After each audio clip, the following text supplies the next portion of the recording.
परिवहन मंत्री प्रताप सरनाईक यांच्या ठाण्यातूनच मराठी न बोलणाऱ्या रिक्षा चालकांविरोधात कारवाई सुरू करण्यात आली। रिक्षा चालकांनी प्रवाशांशी मराठीत संवाद साधावा यासाठी ठाणे प्रादेशिक परिवहन विभागानं गुरुवारी सकाळपासूनच ही कारवाई सुरू केली। त्यामुळे मराठी येत नसलेल्या रिक्षा चालकांची तपासणीपासून वाचण्यासाठी धावपळ सुरू झाल्याचे चित्र आहे।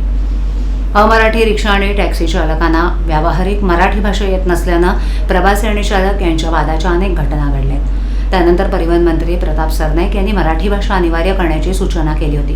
या निर्णयाला विशेषतः मुंबईतील काही रिक्षा आणि टॅक्सी संघटनांनी विरोध केला। त्यामुळे मराठी भाषेचा मुद्दा आणखीन चर्चेत आला होता। अमराठी रिक्षा आणि टॅक्सी चालकांना मराठी भाषा शिकण्यासाठी 15 ऑगस्टपर्यंतची मुदत देण्यात आली होती।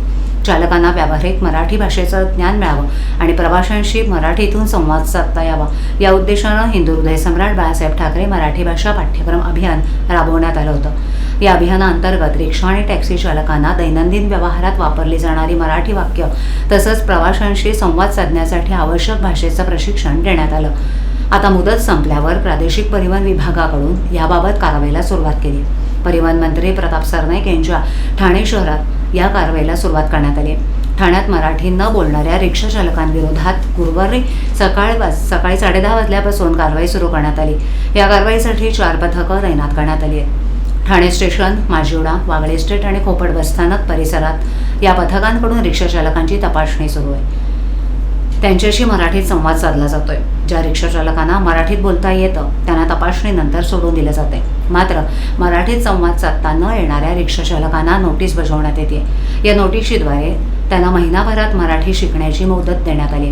महिनाभरानंतर संबंधित रिक्षा चालकांची पुन्हा मराठीत संवाद साधण्याची क्षमता तपासली जाणार आहे। त्यावेळेही मराठीत बोलता आलं नाही तर संबंधित रिक्षा चालकाचा बॅच निलंबित करण्याची पुढील कायदेशीर कारवाई केली जाणार आहे। रिक्षा चालकांनी प्रवाशांशी मराठीत संवाद साधणं अपेक्षित आहे।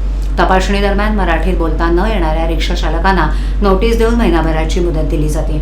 या मुदतीनंतर पुन्हा त्यांची तपासणी केली जाईल। त्यानंतरही मराठीत संवाद साधता आला नाही तर संबंधित रिक्षा चालकाचा बॅच निलंबित करण्याची पुढील कायदेशीर कारवाई केली जाईल, अशी माहिती ठाणे प्रादेशिक परिवहन अधिकाऱ्यांनी दिली आहे।